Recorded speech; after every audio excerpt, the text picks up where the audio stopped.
আজকের breaking news. Chittagong ভার্সিটির ৫ নম্বর ফ্লোরের নিচে ঝুলন্ত ফাঁসির রশিতে পাওয়া গেছে একটা মৃত মেয়ের লাশ। মেয়েটি ফাঁসির রশিতে ঝুলে আছে। পুলিশ বাহিনী এসেছে তদন্ত করতে, কিন্তু মেয়েটির কোনো হদিশ পাচ্ছে না তারা। চলো এই বিষয়ে আরও বিস্তারিত কিছু জানতে আমরা যাচ্ছি এসআই নীরব সাহেবের কাছে। Hello sir. স্যার, এই লাশটা কার এবং এই মেয়েটির বাসা কোথায়? আপনারা তদন্ত করে কি জানতে পারলেন? এই মেয়েটাকে কিভাবে মারা গেছে এবং সে ফাঁসিতে নিজে লাগিয়েছে নাকি তাকে ফাঁসিতে ঝোলানো হয়েছে? এই ব্যাপারে আপনি আমাদের দর্শক শ্রোতাদের বিস্তারিত বলুন। দেখুন, আমরা লাশটা তদন্ত করলাম, তেমন কোনো পাকাপোক্ত প্রমাণ পাইনি। তবে এটুকু বলতে পারি, মেয়েটাকে কেউ ফাঁসিতে ঝুলায়নি, বরং মেয়েটি নিজেই ফাঁসিতে ঝুলিয়েছে। এটার অনেক বড় একটা কারণ আছে। আমরা নিশ্চয়ই খুঁজে বের করার চেষ্টা করব। আমাদের তদন্ত চলতেছে। আমাদের লাশটাকে ফরেনসিক ল্যাবরেটরিতে পাঠাতে হবে। ধন্যবাদ স্যার আপনাকে। এই ছিল বর্তমান চট্টগ্রাম ভার্সিটির এক বিশাল বহু আশ্চর্য রকম ঘটনা। পুলিশ বাহিনী এমনকি র্যাব বাহিনী তদন্ত করছে এই ঘটনার মূল কারণ ও উদ্দেশ্যটা কি। মৃত লাশের পরিবার থেকে প্রায় অনেকজনই এসেছে এই ভার্সিটির মাঠে। লাশকে নিয়ে হাউমাউ করে কান্নাকাটি করছে তারা। দিন শেষে পরিশেষে একটাই কথা, নিজে সুস্থ থাকুন, অন্যকে সুস্থ রাখুন এবং নিজের খেয়াল রাখুন এবং অন্যকে সচেতন করুন। আজকে ছিল আমাদের এই খবর। ভিএস টিভি থেকে এতক্ষণ পাশে থাকার জন্য সবাইকে আন্তরিক শুভেচ্ছা ও ভালোবাসা। এতক্ষণ রিপোর্টার সাংবাদিক কথা বলছিল চট্টগ্রাম ভার্সিটির মাঠে এক অজ্ঞাত লাশ ফাঁসিতে ঝুলার বিষয়। এই নিয়ে উৎসুক জনতার সামনে খবর প্রকাশ করছিল তানহা। এই তানহা হচ্ছে একজন সাংবাদিক। তানহার পরিচয় পর্ব একটু পরেই দিচ্ছি। তার আগে বিস্তারিত ঘটনাটা উল্লেখ করি। বিশাল বহু এই চট্টগ্রাম শহর কেই না চিনে। অসংখ্য মানুষ দেশ বিদেশ থেকে আসে চট্টগ্রাম শহরে বাণিজ্যিক ব্যবসা করতে। কেউ আসে চাকুরি করতে, কেউ আসে লেখাপড়ার ক্ষেত্রে, কেউ আসে আত্মীয় স্বজনের বাড়িতে ঘুরতে, আবার কেউ আসে চট্টগ্রাম শহরটা ভ্রমণ করতে। তেমনই এই চট্টগ্রামের ভার্সিটিতে হাজারো ছাত্রছাত্রী লেখাপড়া করে। তাই এদেশ থেকে এক ডিস্ট্রিক্ট থেকে অন্য ডিস্ট্রিক্টের শিক্ষার্থী চট্টগ্রাম ভার্সিটিতে পড়তে আসে। তেমনই হয়তো কোনো মধ্যবিত্ত পরিবার বা কোনো প্রভাবশালী ধনী ব্যক্তির পরিবার থেকে উঠে আসা ঝুলন্ত এই মৃত মেয়েটির লাশটি। হয়তো মেয়েটির পরিবার খুবই প্রভাবশালী এবং ধনী, কেননা মেয়েটির পোশাক দেখে বোঝা যাচ্ছে বেশ স্টাইলিশ এবং স্মার্ট। সকালে পিয়ন ভার্সিটির গেট খুলে দেয় 9:20 বেজে। শিক্ষক শিক্ষার্থীরা ভার্সিটির মাঠে প্রবেশ করে। প্রথম অবস্থায় কয়েকজন শিক্ষক ও শিক্ষার্থী 10তলা ভবনের নিচে 5তলা ভবন থেকে ঝুলন্ত মেয়েটির লাশ দেখে হকচকিয়ে ওঠে। দ্রুত কোনো কিছু না ভেবে না বুঝে ফোন করে লোকাল থানা এসআই নীরবের কাছে। ঘটনা শুনে এসআই নীরব উপস্থিত হয় তার ফোর্স বাহিনী নিয়ে ভার্সিটির মাঠে। আর সাংবাদিক তানহা ও তার বান্ধবী পাফি, জান্নাত এই ভার্সিটিতে পড়াশোনা করে। তাই ভার্সিটির উদ্দেশ্যে তারা ভার্সিটিতে আসে। আর এসে তারাও দেখতে পায় ঝুলন্ত মেয়েটির লাশ। গলায় রশি দিয়ে ফাঁসিতে ঝুলে আছে মেয়েটির মৃতদেহ। তানহা একজন সাংবাদিক রিপোর্টার, চাকরির পাশাপাশি সে শিক্ষার্থীও বটে। ঘটনাস্থলে তানহা তার খবর প্রচার করে তার শ্রোতা দর্শকদের সামনে। তানহা দেখতে বেশ স্মার্ট, সুন্দরী, গুণবতী, রূপবতী, মায়াবতী, ভার্জিন, কুমারী, জান্নাতের হুড়পড়ি।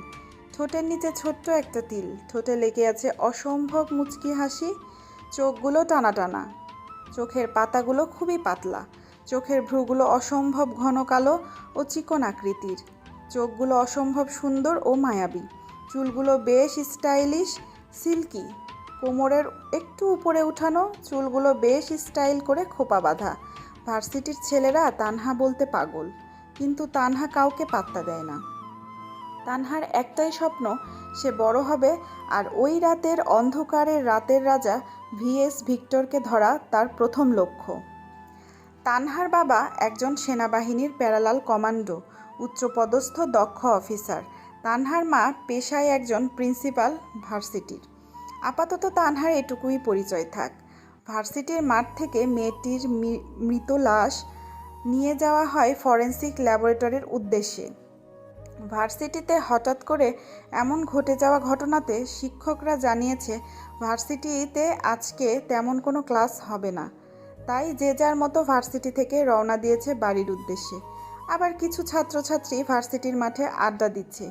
ও হ্যাঁ, ভিএস ভিক্টর কে সেটা খুব শীঘ্রই জানতে পারবেন, তাই গল্পের সাথে থাকতে হবে কিন্তু। আজকের গল্পটা হতে চলেছে অনেকটা ইন্টারেস্টিং। ভার্সিটির মাঠের পরিবেশটা ঠান্ডা হতেই তানহা বলে ওঠে, আচ্ছা জান্নাত, এই মেয়েটা ইন্টার সেকেন্ড ইয়ারে পড়ে। মেয়েটির সাথে এমন কি ঘটেছিল যার জন্য মেয়েটা এইভাবে রাতের অন্ধকারে ভার্সিটিতে এসে নিজের গলায় রশি দিয়ে ফাঁসি দিয়ে 5তলা ভবন থেকে ফাঁসিতে ঝুলিয়ে পড়ে? খালি রহস্য আর গোলমাল খুঁজে পায় না। আমি এর কুল কিনারি। তুইও না তা না পারিস বটে। আগে ভিএস ভিক্টরের পেছনে পড়েছিলি, আর এখন আজকের এই ঝুলন্ত মেয়ের মৃত লাশের পেছনে দৌড়াচ্ছিস। তুই বুঝবি না, ওই বেটা খোঁজ চর। ভিক্টরকে ধরার কতদিনের স্বপ্ন আমার। জানিস তার খুনের স্টাইল, তার ড্যাশিং রূপ, তার মারার স্টাইল, তার এডুকেশনাল, তাকে কাউকে মারার আগে তার যে ডায়লগগুলো ইউজ করে, উফ, মন ছুঁয়ে দেওয়ার মতো। যেভাবে তুই বলছিস মনে হচ্ছে ওর সাথে যেন তোর কতবার দেখা হয়েছে, তার ওপর তুই যেন ওকে ভালোবেসে ফেলেছিস, আবার তার ওপরে যেন তোর খুব কাছের মানুষ, যেভাবে বলছিস। তানহা ও জান্নাতের কথা শুনে সেখানে আরও বসে থাকা মাফি এবার একটা রহস্যময় মুচকি হাসি দিয়ে নরম সুরে বলে ওঠে, উফ, তোরা থামবি রে তানহার জান্নাত, তোরা দুজনেই পাগল হয়ে গেছিস। আরে আজ পর্যন্ত যে বিএস ভিক্টোরিকে দেখেছে সে হয় পরপারে পাড়ি জমিয়েছে বা প্যারালাইসিস রোগী হয়ে এখনও বিছানায় শুয়ে আছে, আর তোরা নাকি তাকে নিয়ে সমালোচনা করছিস। মাফি, তুই যেভাবে বলছিস না, দেখে মনে হচ্ছে ওই ভিক্টর হচ্ছে তোর ভাই, বা তোর পিয়ারে দিল মে কুছ কুছ হোতা হ্যায় লাগে। আমার ভাই? তোরা যদি আমার ভাইকে দেখিস তাহলে তো ভার্সিটিতেই আশায় বন্ধ করে দিবে। ওহো রে, কথাটা শুনেই যেন মনটা জুড়িয়ে গেল মাফি বেবি। এই তোরা বাদ দিবি, এখন চল, ভার্সিটিতে তো আজকে ক্লাস হবে না, সবাই বাসার উদ্দেশ্যে রওনা দে। আমার বাসায় একটু কাজ আছে রে। তিন বান্ধবী ভার্সিটির মাঠ থেকে উঠে দাঁড়ায়। তানহা, জান্নাত, মাফি। তারা তিন বান্ধবী রওনা দেয় তাদের নিজ বাড়ির গন্তব্যের উদ্দেশ্যে। ও হ্যাঁ, তানহা, মাফি, জান্নাত তিনজনেই কিন্তু হচ্ছে রিপোর্টার। আপনাদের মাথায় শুধু একটাই ঘুরপাক ও চক্কর খাচ্ছে, সেটা হচ্ছে এই ভয়ঙ্কর রাতের অন্ধকারের রাতের রাজ্যের রাজা ভিএস ভিক্টর কে। এই ভিক্টর কে, তার পরিচয় সে কে, সে কি করে, তার নামটা এত ভাইরাল কেন এই শহরে। তাই বলছি গল্পের সাথে থাকুন, সবটা জানতে পারবেন। ও হ্যাঁ, মাফির বাবা একজন কোটিপতি বিজনেসম্যান। তানহার বাবা একজন সরকারি অফিসের একজন বড় অফিসারের কর্মকর্তা, দায়িত্ব হিসেবে চাকরি করছে। ভার্সিটির মাঠে আজকের ঘটে যাওয়া ঘটনাটা, ভার্সিটির মাঠে উপস্থিত থাকা একটি ছেলের সম্পূর্ণ ঘটনাটি ভালো করে পর্যবেক্ষণ করে নেয়। ভার্সিটির মাঠ পুরোপুরি প্রায় খালি। ছেলেটি সহ আর বেশ কয়েকজন ছেলে মেয়ে শিক্ষক আছে ভার্সিটির মাঠে। ছেলেটি পকেট থেকে ফোনটা বের করে কোনো এক নাম্বারে ডায়াল করে। ও পাশে ফোনটা রিসিভ করতেই বলে ওঠে ছেলেটি, হ্যালো, আসসালামু আলাইকুম বস। বস, একটা দুর্দান্ত খবর আছে। ঘটনাটা বিস্তারিত বলো। ভাই, সকালে আমি ভার্সিটিতে আসি, আর ভার্সিটিতে আমি সহ আমরা দেখতে পাই ঝুলন্ত একটি মেয়ের মৃত লাশ। লাশটি ঝুলে আছে 5তলা ভবনের নিচে। মেয়েটি ফাঁসি দিয়েছে। পুলিশ তদন্ত করছে। তো আমি কি করতে পারি? না ভাই, এই বিষয়টা যদি আপনি দেখতেন খুব ভালো হতো। সমাজে এই বিষয়টা ব্যাপকভাবে ছড়িয়ে গেছে। মেয়েদের সুরক্ষার জন্য আমাদের সংগঠনটা এই কাজে লাগাতে হবে। বুঝিয়ে বলো আমাকে। ভাই, মেয়েটি হচ্ছে আমাদের ভার্সিটির রকির গার্লফ্রেন্ড। মেয়েটা অনেক সুন্দর এবং ছেলেটা অনেক খারাপ, এবং টাকাওয়ালা বাপের একটু অহংকার বেশি। শুধু এই মেয়েটির সাথে নয়, বরং আরও মেয়ের সাথে তার রিলেশন আছে। ভাই, মেয়েটি ইচ্ছে করে ফাঁসির রশিতে ঝুলতে চায়নি, তাকে ফাঁসির রশিতে ঝুলতে বাধ্য করা হয়েছে। তুই বিস্তারিত খবর নিয়ে আমাকে জানা। ওকে ভাই, ঠিক আছে। এতক্ষণ ফোনে কথা বলল দুজন অজানা ব্যক্তি দুজন আপনাদের সুপরিচিত হবে, তবে এই মুহূর্তে তাদেরকে আন্ডারগ্রাউন্ডে রেখে দিলাম এবং চলুন গল্পের নতুন কোনো মোড়ে ফিরে আসি। এদিকে কলেজের মাঠে ঘটে যাওয়া ঘটনা শুনে ও দেখে আরেকটি ছেলে তার পকেট থেকে ফোন বের করে মেয়েটির বয়ফ্রেন্ড রকিকে ফোন করে বলে ওঠে, হ্যালো রকি, কোথায় আছিস তুই? খবর পেয়েছিস ভার্সিটি যে আজ বিশাল বড় একটা কাণ্ড ঘটে গেছে? এ বিষয়ে কি তুই কোনো কিছু জানিস? রকি একটা মদের ক্লাবে বসে মদ খাচ্ছিল একটা মেয়ের সাথে। তার বন্ধু লিখনের ফোনটা রিসিভ করে আর ফোনের ওপাশ থেকে লিখনের বলা কথাগুলো শুনে এবার রকি বলে ওঠে, তুই জানিস না বর্তমানে আমি কোথায় থাকতে পারি আর ভার্সিটিতে কি ঘটছে না ঘটছে ওসব দেখার সময় আমার নেই। দ্রুত বল আর ফোনটা কাট। আর আমি এনজয় দ্য পার্টিতে, বর্তমানে আমি পার্টিতেই আছি। আরে রকি, তুই তো ফেঁসে গেছিস। তোর গার্লফ্রেন্ড আজকে ভার্সিটিতে গলায় ফাঁসি লাগিয়ে আত্মহত্যা করেছে। পুলিশ তার লাশটাকে নিয়ে চলে গেছে। সাংবাদিক রিপোর্টার এই খবরটা প্রচার করেছে। বেটা, তুই দেখিসনি? তাতে কি হয়েছে? তার মরার শখ হয়েছে, সে মরেছে। আমি কি করতে পারি? ওসব কথা বাদ দিয়ে যদি কাজের কথা থাকে তো বল। আবে, তুই তো ফেঁসে গেছিস। আমি জানি তোর গার্লফ্রেন্ড তোর জন্যই আত্মহত্যা করেছে, কারণ তুই তাকে ব্ল্যাকমেইল করেছিস। দ্বিতীয়, পুলিশ তদন্ত করছে। হয়তো তুই পুলিশের হাতে বেঁচে যেতে পারিস, কিন্তু ভিক্টরের হাত থেকে তুই কি করে বাঁচবি? সে যদি একবার খবর পেয়ে যায় তুই এসবের পেছনে জড়িত, সে তোকে পাতাল থেকে হলেও খুঁজে বের করে দুনিয়া থেকে আউট করবে। যদি কোনো খবর থাকে তো বল। আর এইসব ফিক্টরকে আমি ভয় পাই না, বুঝছিস? আর এই খবরটা যদি তুই কাউকে বলিস তাহলে তোকে দুনিয়া থেকে সরিয়ে দিতে বাধ্য হব আমি। কথাটা বলে ফোন কেটে দেয় রকি। রকি একজন বিজনেসম্যানের ছেলে, তার বাবা রাজনৈতিক পলিটিশিয়ান এর সাথে যুক্ত আছে। রকির এরকম খারাপ ব্যবহার দেখে এবার লিখন মনে মনে বলে ওঠে, তুই তো এবার গেলি রে রকি, তোকে কেউ বাঁচাতে পারবে না ভিক্টরের হাত থেকে। অন্যদিকে মিন্টু খবর নিচ্ছে চারদিক দিয়ে যে মেয়েটিকে কে হত্যা করেছে বা মেয়েটি কেন ফাঁসি লাগিয়েছে। এদিকে প্রেস রিপোর্টারের সাংবাদিকের প্রধান কর্মকর্তা রমজান সাহেব ফোন করেছে তানহাকে। ফোন রিসিভ করতেই তানহা বলে ওঠে, আসসালামু আলাইকুম স্যার, কেমন আছেন স্যার?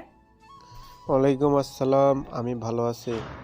তোমাকে যে জন্য কল দেওয়া সেটা হচ্ছে ভার্সিটিতে তুমি যে রিপোর্টটা তৈরি করেছিলে সেটাতে বিপুল পরিমাণে আমরা ভিউজ পেয়েছি। এটা তো গুড নিউজ স্যার, এটা তো অনেক ভালো খবর যে আমাদের চ্যানেল এবার ভালো একটা পজিশনে গিয়েছে এবং বিপুল পরিমাণে ভিউজ। এটা তো আমাদের লাভজনক। তুমি চালিয়ে যাও, যেভাবে কাজ করছো সেভাবে চালিয়ে যাও। আর তোমাকে প্রমোশন দেওয়া হয়েছে। তোমার প্রতিভা এবং সততা এবং কাজ দেখে তোমাকে অবশ্যই সিনিয়র অফিসার হিসাবে নিয়োগ দেওয়া হয়েছে। ধন্যবাদ স্যার, অসংখ্য ধন্যবাদ আপনাকে। আমি ভাবতে পারিনি যে এত তাড়াতাড়ি আমি প্রমোশন পেয়ে যাব। আপনারা আমার জন্য দোয়া করবেন, আমি যেন আরও সুন্দর করে কাজগুলোকে প্রেজেন্টেশন করতে পারি দর্শকের সামনে। অবশ্যই। তারপর ফোন কেটে দেয় তানহা ও রমজান সাহেব। তানহার প্রমোশন হয়েছে খবর পেয়ে তার মা মাহমুদা বেগমকে সুখবর দেয়।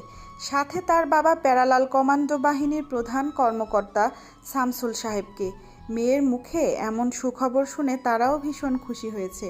তাদের সাথে কথা বলে তানহা এবার মাফি ও জান্নাতকে ফোন করে দেখা করতে বলে রেস্টুরেন্টে তাদের আজকে ট্রিট দেবে বলে।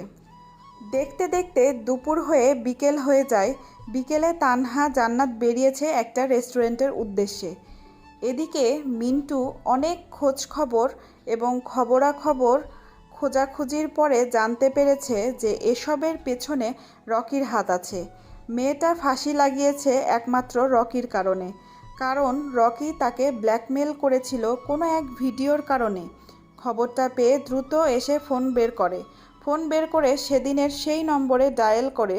ফোন রিসিভ করতে সেদিনের সেই অচেনা অজ্ঞাত ব্যক্তিটি বলে ওঠে, দ্রুত বল, কি বলবি, কারণ আমি একটা ইম্পর্টেন্ট কাজে আছি। ভাই, আমি যে তোমাকে ওই দিনের ওই বিষয়ে বলেছিলাম সে বিষয়ে খবর পেয়েছি। কী রকম খবর পেয়েছিস বিস্তারিত বল। ভাই, খবরটা হচ্ছে ছেলেটির নাম রকি আর তার গার্লফ্রেন্ড হচ্ছে বিপাশা। যে মেয়েটা আত্মহত্যা করেছে তার নাম বিপাশা। ছেলেটি ও মেয়েটির দুজন দুজনকে ভালোবাসে। ছেলেটি ভালো না, মেয়েটি অনেক সুন্দর এবং অনেক নরম ও ভদ্র। মেয়েটি প্রভাবশালী পরিবারের, ছেলেটিও প্রভাবশালী পরিবারের। ছেলেটি ও মেয়েটি দুজন দুজনকে ভালোবাসে। যা বলার আছে দ্রুত বল, কারণ আমার হাতে সময় নেই। জি ভাই, ছেলেটির মেয়েটির সম্পর্ক প্রায় অনেক বছরের। মেয়েটি আত্মহত্যা করেছে কারণ ছেলেটি ও মেয়েটির ঘনিষ্ঠতার কিছু মুহূর্তের ভিডিও ছেলেটার কাছে আছে, আর ছেলেটি সেটা নিয়ে ব্ল্যাকমেল করছিল মেয়েটিকে, যাতে সে আবারও তার সাথে ঘনিষ্ঠতার সম্পর্ক করে। ওকে, ঠিক আছে। আমার ভার্সিটিতে ভর্তি হওয়ার সব কিছু ঠিকঠাক কর। ওকে ভাই, ঠিক আছে। আর হ্যাঁ, ওই ছেলেটির বিষয়ে আরও খোঁজ খবর নেই। কালকে দেখা হচ্ছে ভার্সিটিতে। ওকে, অপেক্ষায় রইলাম। তারপর এদিকে তানহা বেরিয়েছে ট্রিট দেবে বলে মাফি আর জান্নাতকে। তিনজনে একটা কফি হাউসে বসে কফি খাচ্ছে আর গল্প গুজব করছে। তখনই তানহা বলে ওঠে, জানিস মাফি, জান্নাত আমার স্বপ্ন আছে। আমিও একদিন ভিক্টরকে ধরে ছাড়বো, যত রকম আমার কষ্ট করতে হয় হোক না কেন।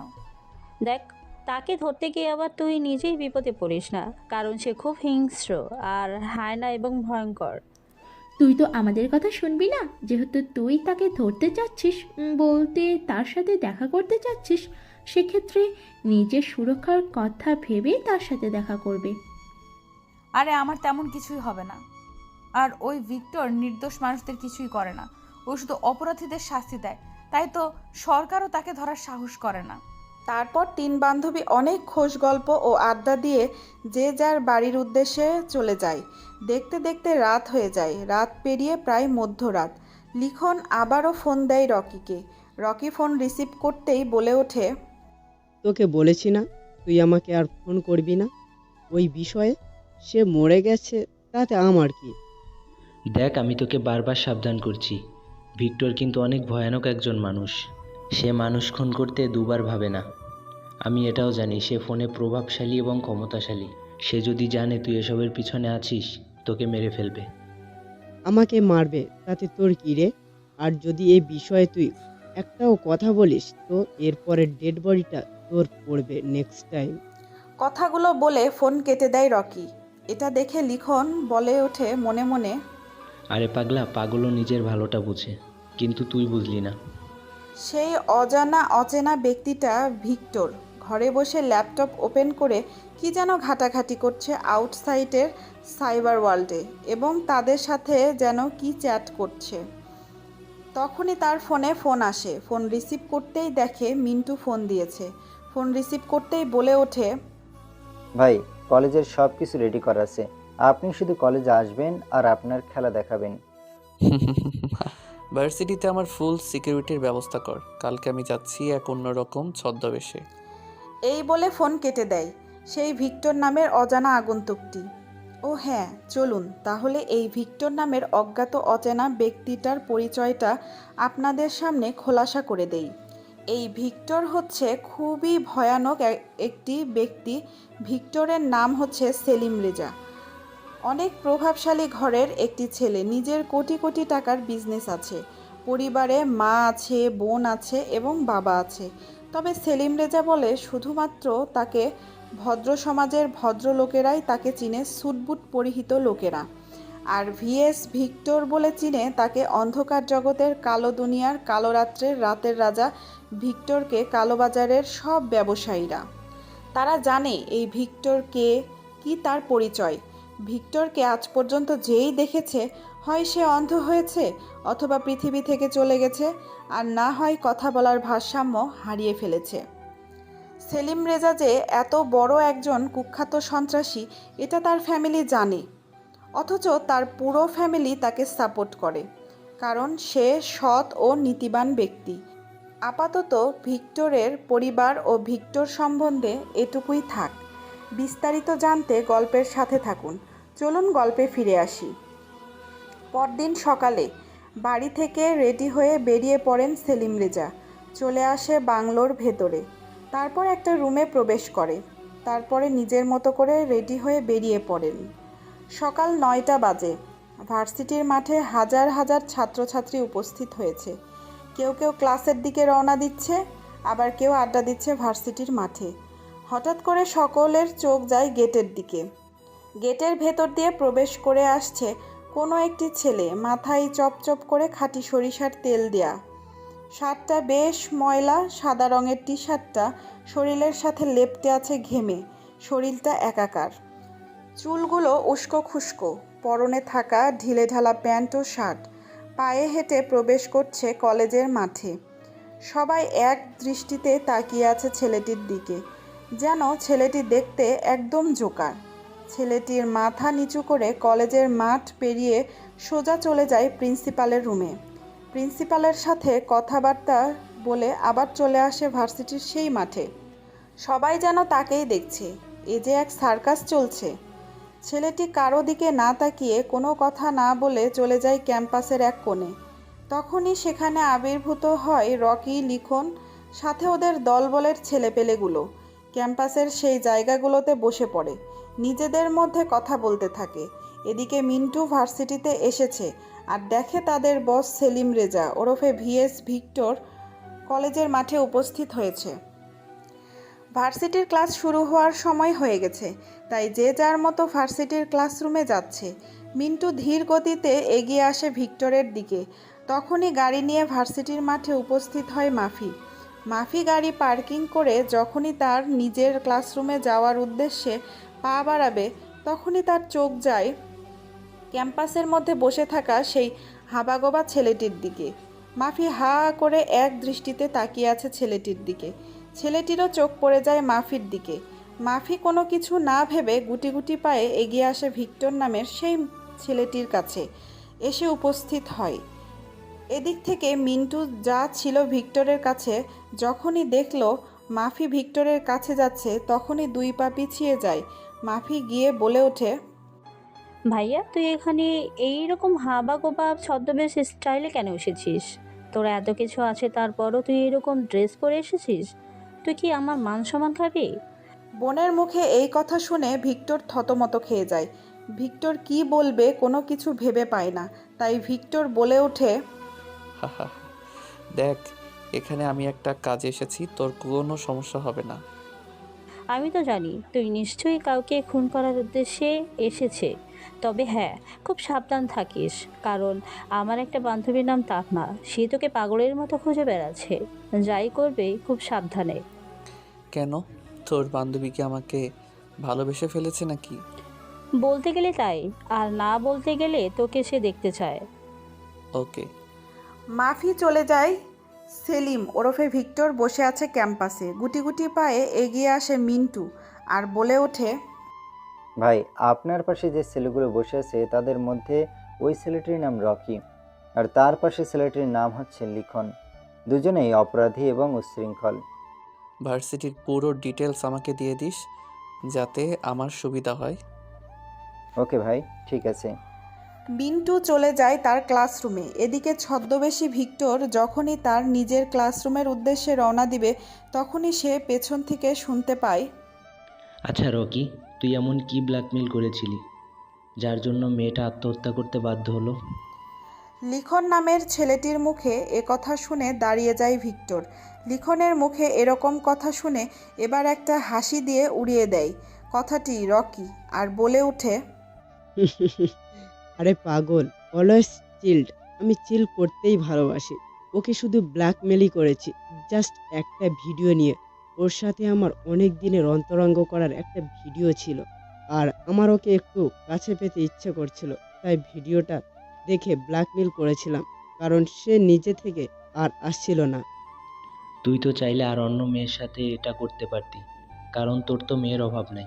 তুই তো অনেক মেয়ের সাথে এরকম করিস প্রতিনিয়ত। শুধু শুধু মেয়েটাকে আত্মহত্যা করতে বাধ্য হলো, অনেক ভালো ছিল রে। আরে বাদ দে, এসব ওকে কাছে পেতে একটু ইচ্ছে করছিল, তাই এসব করেছি। ও মরে গেছে, সব ঝামেলা শেষ। এখন নতুন একজনকে ধরবো, আর নতুন করে আরও রঙ্গলীলা শুরু করব। কিন্তু ভিডিওটা তুই ডিলিট করেছিস কিনা, যদি না করিস আজকে ডিলিট করে দিবি, না হলে খুব বড় বিপদে পড়তে যাবি। তুই চিনিস না ভিক্টরকে, যদি খবর পায় তাহলে তোকে আর জীবিত রাখবে না। আরে কত ভিক্টর এলো আর গেল, কেউ কোনো কিছু বাল আমার করতে পারবে না। কারণ আমার কাছে পাওয়ার আছে, টাকা আছে, হাতে লোক আছে, বুঝছিস? ওকে ঠিক আছে। এ কথা শুনে ভিক্টরের একটা মুচকি হাসি আসে আর সেখান থেকে বেরিয়ে যায় কোনো কথা না বলে। এদিকে মাফি ক্লাসরুমে প্রবেশ করছে। মাফির আসতে দেরি হয়েছে দেখে এবার তানহা বলে ওঠে, কিরে ঢঙ্গি, তোর আসতে এত দেরি হলো কেন? কি এমন করেছিলিস বয়ফ্রেন্ডের সাথে? দেখা করতে গিয়েছিলিস নাকি আবার তলে তলে টেম্পো চালাচ্ছিস মামা?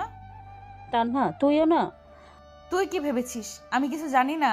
আমরা সবাই জানি যে তুই দেখা করতে গিয়েছিলিস, না হলে কেউ এমনি এমনি দেরি করে বাল? শুধু শুধু আমাদের মিথ্যা কথা বলতেছিস ট্রিট না দেওয়ার ভয়। ওকে, তুই খেতে চাস তো যা, তোকে আজকে খাওয়াবো। তবু বোন মাপ চাই, এসব আর বলিস না। ওহো, তানহা মাফিয়াকে দিলি তোর আগে? ও কত ভালো, আমাদের আজকে খাওয়াবে। ও আমার সুইট বেবি, রাগ করেছিস? আচ্ছা যা, তোকে আর বলবো না। তবে আজকে কিন্তু আমাদের খাওয়াতে হবে, কিন্তু 5 স্টার হোটেলে। হ্যাঁ হ্যাঁ, আজকে খাওয়াবে ভার্সিটি ছুটির পরে। এখন চুপ থাক, স্যার এসেছে। তারপরে অধ্যাপক এসে তাদের ক্লাস করাতে থাকে। তখনই ক্লাসের বাইরে থেকে বলে ওঠে, may I come in sir? ক্লাসের বাইরে হঠাৎ এমন কারো গলার আওয়াজ শুনতে পেয়ে শিক্ষকসহ সবাই বাইরে তাকায়।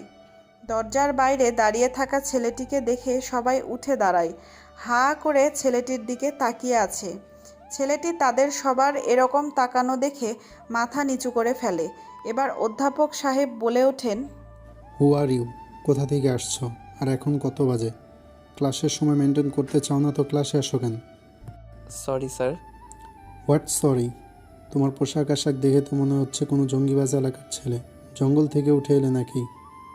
স্যার এখানে তো আমি মডেলিং করতে বা ফ্যাশন করতে আসিনি, আমি এসেছি পড়তে। আমার মুখে মুখে তর্ক করো বেয়াদব! এখনই আমার ক্লাস থেকে বের হয়ে যাও। Get out from here, varsity to campus. Victor আর কোনো কথা না বলে ক্লাস থেকে বেরিয়ে যায় ক্যাম্পাসের উদ্দেশ্যে। ক্যাম্পাসের গাছের আড়ালে গিয়ে ব্যাগ থেকে ল্যাপটপটা বের করে ওপেন করে। তারপর গুগল হেড অফ সাইটের 3 নম্বর ব্রাউজের 4 নম্বর কওমি ভাজক ডিভাইস ওপেন করে 4 ডিজিট কোড ইউজ করে ল্যাপটপটি ওপেন করে।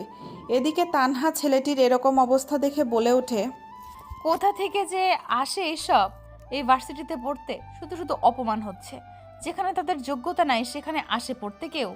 খামোখা স্যারের হাতে এতগুলো গালাগালি খেলো। তানহার মুখে এরকম ইমোশনাল কথা শুনে মাফি কোনো কিছু না ভেবে আনমনে বলে ওঠে, আরে তোরা বাদ দে তো এসব, ও সারা জীবন এরকমই, ওর কথা আর বলিস না। মাফির মুখে এ কথা শুনে তানহা সহ জান্নাত অবাক দৃষ্টিতে তাকিয়ে আছে মাফির দিকে। এদিকে মাফি কি বলেছে মাফির নিজেরই খেয়াল নেই। তানহা বলে ওঠে, মাফি, তুই এটা কি বললি? তুই ওকে চিনিস নাকি? ওর ব্যাপারে এত সব জানিস তুই কি করে? সত্যি করে বল, তুই ওকে চিনিস কিনা? তানহার মুখে এ কথা শুনে হুঁশ ফিরে আসে মাফির। এবার মাফি আমতা আমতা করে বলে ওঠে, আরে তোরা যে কি বলিস না, আমাদের পাশেই থাকে, রাস্তার পাশেই, সেই ভাঙা কুটুরিতে। আমাদের বাড়িতে থেকে দেখা যায়, তো তাই ওকে দেখে দেখে অভ্যস্ত হয়ে গেছি। ও আচ্ছা, এই ব্যাপার। আমি ভাবলাম কি। তুই তো আমাদের ভয় পাইয়ে দিয়েছিলিস, আমি আবার ভেবে নিয়েছিলাম যে এটা আমাদের হবু দুলাভাই নাকি। যা বলেছিস সে জান্নাত, আমাদেরকে ভয় পাইয়ে দিয়েছিল। যাক, তাহলে আমাদের আজকে ট্রিটটা খাচ্ছি, তাই আজকে আর ক্লাস করব না। ওকে। এদিকে ভিক্টর ল্যাপটপটা ওপেন করে। তারপর WWVSTOAR ডিভাইস 2 ফাইলটি ওপেন করে।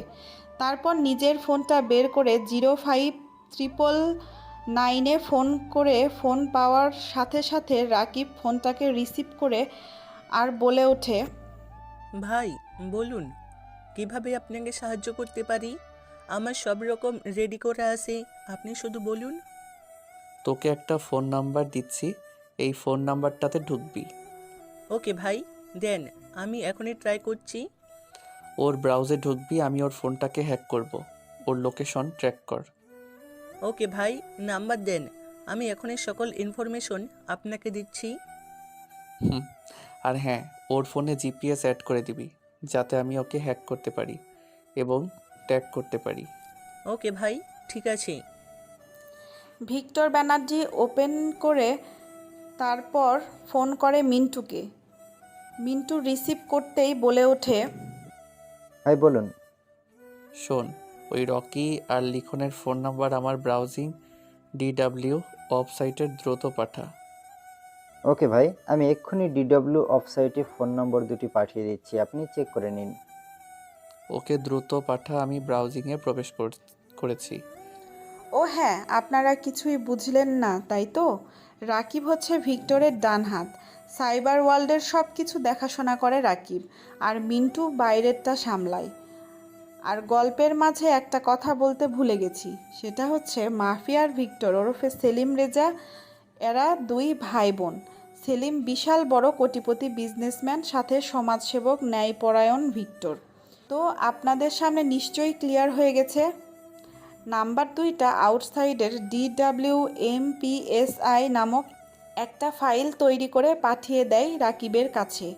রাকিব দ্রুত নাম্বার দুটো পেয়ে ট্যাগ করতে শুরু করে। বর্তমানে ফোনটা ভার্সিটির ক্যাম্পাসের উত্তর সাইডের পুকুরের পাশে লোকেশন দেখাচ্ছে। দ্রুত রাকিব ফোন করে বলে ওঠে ভিক্টরকে, ভাই, বর্তমান তাদের ফোনের লোকেশন দেখাচ্ছে ক্যাম্পাসের উপর পাশের পুকুরের সাইডে। তুই ওর ফোনটা ট্যাগ কর, যাতে সে বুঝতে না পারে আমি ওর ফোন হ্যাক করছি। ওকে ভাই। ওর ফোনটা নিজের আইডিতে নিয়ে আসার সাথে সাথে তুই সিগন্যাল পেয়ে যাবি। আমার এখানে সব কিছু রেডি করে আছে ভাই। আর ফোন থেকে সাথে সাথে বেরিয়ে যাবি। ওকে ভাই। তারপর ভিক্টর 4 ডিজিটাল একটা কোড ইউজ করে ল্যাপটপের 3 ডট মেনুতে ক্লিক করে 4 নম্বর ওয়েবসাইটের 5 নম্বর হাইওয়েল ডিশ ওয়েব নামক ফাইলটা ওপেন করে। আর সেখানে লিখন ও রকির ফোন নম্বর দুটো সেন্ড করে দেয়। সাথে সাথে তাদের ফোনের ব্রাউজিং গ্যালারিতে প্রবেশ করে ভিক্টর। ভিক্টর প্রবেশ করার সাথে সাথে পুরো মোবাইলের গ্যালারিতে বিচরণ করতে থাকে। মোবাইলে NPR ভাইরাস, ওপা ভাইরাস, আরও 4 ধরনের ভাইরাস ছড়িয়ে দেয় তার ফোনে, যাতে সে এই ফোনের মাধ্যমে আর কোনো রকম অশ্লীল ভিডিও রেকর্ড করতে না পারে। ধীরে ধীরে ফোনের গ্যালারি থেকে TTPE and WWIOU ডিভাইসের মাধ্যমে গ্যালারির মধ্যে থাকা সকল রকমের ডাটা নিজের হাতে নিয়ে আসে। সাথে সাথে ফোনটা অকেজো হয়ে যায়। সকল রকম ভিডিও এবং কন্ট্যাক্ট নম্বর এবং ফোনের সকল রকম আয়ত্ত নিজের আয়ত্তে নিয়ে আসে। সাথে সাথে ওদিকে সিগন্যাল পেয়ে যায় রাকিব। রাকিব দ্রুত ব্রাউজার থেকে বেরিয়ে যায় আর ফোন করে ভিক্টরকে বলে ওঠে, ভাই, আমি বেরিয়ে গেছি। আপনি সব রকম ডাটা সংরক্ষণ করছেন তো? আমি যে কাজে হাত দিই সেই কাজটা সম্পূর্ণ না করা অবধি ছাড়ি না। ওকে ভাই, ঠিক আছে। তারপর রাকিব ফোন কেটে দেয়। ভিক্টর ল্যাপটপ বন্ধ করে নিজের গোপন ব্যাগের ল্যাপটপটা ঢুকিয়ে নেয়। ভিক্টর আর ক্লাসে যায়নি, সেখানে ক্যাম্পাসে বসেছিল। ফোন বের করে মিন্টুকে বলে ওঠে, মিন্টু, কাজ শেষ। তুই তাদের দিকে নজর রাখবি এবং আমাকে ইনফরমেশন দিবি। ওকে ভাই, ঠিক আছে। ভিক্টর আর ক্লাস করবে না বলে আর কোনো রকম কথা না বাড়িয়ে বেরিয়ে যায় নিজের নিজ গন্তব্যের উদ্দেশ্যে। এদিকে রকি লিখনকে বলছে, জানিস আজকে রাতে আবার একজনকে ব্ল্যাকমেল করব। দেখি সে কি বলে। ভিডিও করে রেখেছি রে।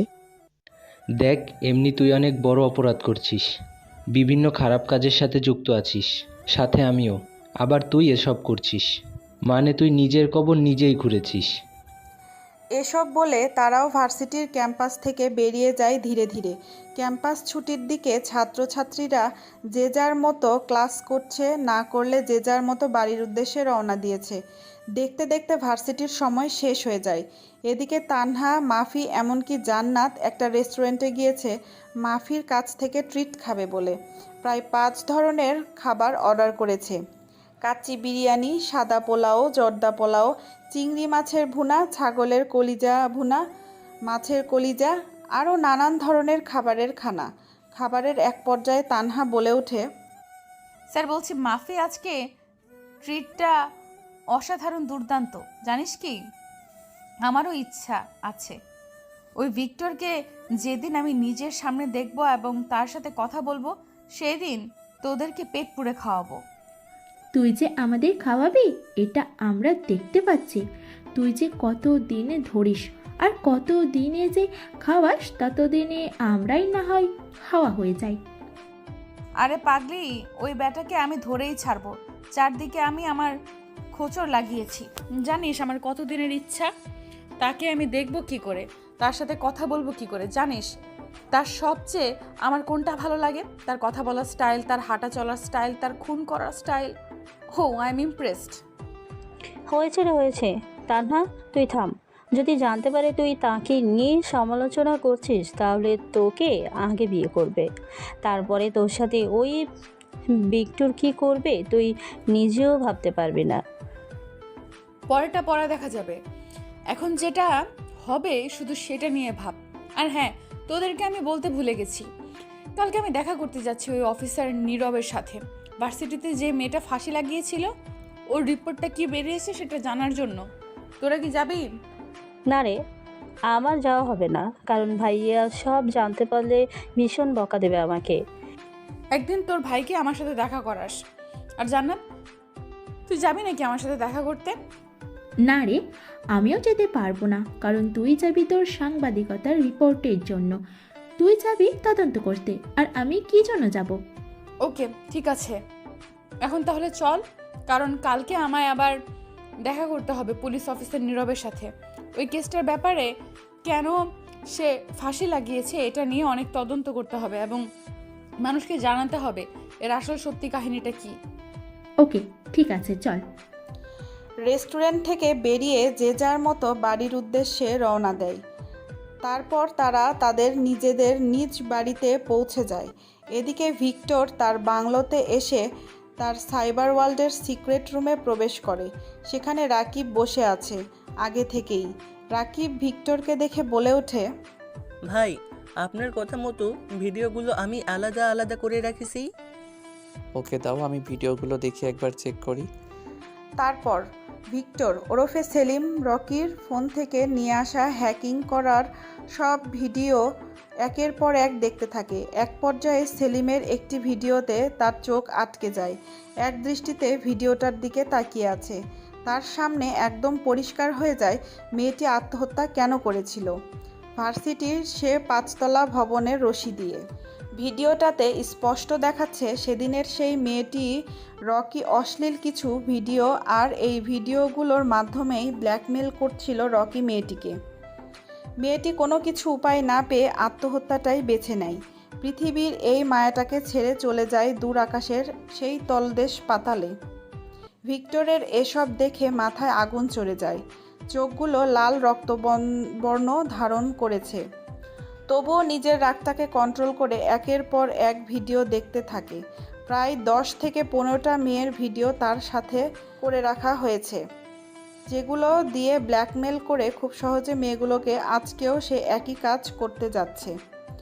এসব দেখে মাথার তার ছিঁড়ে যায়। এটা দেখে ভিক্টর বলে ওঠে, শালা কুত্তার বাচ্চা, জানোয়ারের বাচ্চাটাকে পাতাল থেকে হলেও বের করেন। ভিক্টরের এরকম ভয়াবহ রূপ দেখে উপস্থিত থাকা রাকিব সহ সবাই ভয়ে থরথর করে কাঁপতে শুরু করেছে। রাকিব কি বলবে কি করবে ভেবে পায় না, তাই দ্রুত মেসেজ পাঠিয়ে দেয় জিমেইলের মাধ্যমে একটা আউট ব্রাউজ ইউজ করে মিন্টুর কাছে। মিন্টু SMS পাওয়ার সাথে সাথে রওনা দেয় তাদের গোপন আস্তানার উদ্দেশ্যে। রাকিব বলে ওঠে, ভাই, আপনি শান্ত হন, আপনি রেগে যাবেন না। ভাই, আপনার ব্যাপারটা দেখেছি, ও আপনার হাত থেকে বেঁচে ফিরতে পারবে না। ওকে পাতাল থেকে হলেও আমরা বের করে আপনার সামনে না হাজির করব। যত দ্রুত সম্ভব হয় তাকে নিয়ে আয়। ওকে ভাই, ঠিক আছে। দেখতে দেখতে সন্ধ্যা হয়ে যায়। এদিকে রাকিবের ফোনটা অকেজো হয়ে গেছে, সকল ভিডিও রিমুভ হয়ে গেছে।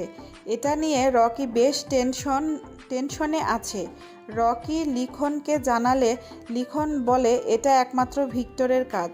ভিক্টরের নামটা শুনে এবার রকি যেন বেশ ঘাবড়ে যায়। তবুও সে তার অনুসন্ধানের উদ্দেশ্যে বেরিয়ে পড়ে। অন্যদিকে ভিক্টরের লোকেরা বেরিয়ে গেছে যাতে রকিকে ধরতে পারে। এদিকে রকির ফোনে ভিডিওগুলো নেই বলে সে কি করবে কোনো কিছু বুঝে উঠতে পারে না। আবার অন্যদিকে তানহা কালকে পুলিশ অফিসার নীরবকে কি প্রশ্ন করবে সে নিয়ে স্ক্রিপ্টে বারবার কাগজ কলমে লিখতে শুরু করেছে।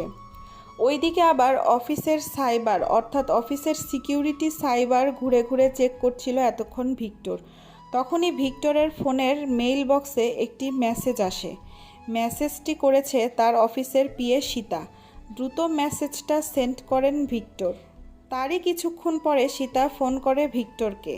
ফোন রিসিভ করতেই সীতা বলে ওঠে, স্যার, এদিকে অনেক বড় একটা সর্বনাশ হয়ে গেছে। আপনি 2 দিন ধরে কোম্পানিতে আসেননি, এর মধ্যে কোম্পানিতে ভেজাল দ্রব্য পাওয়া গেছে।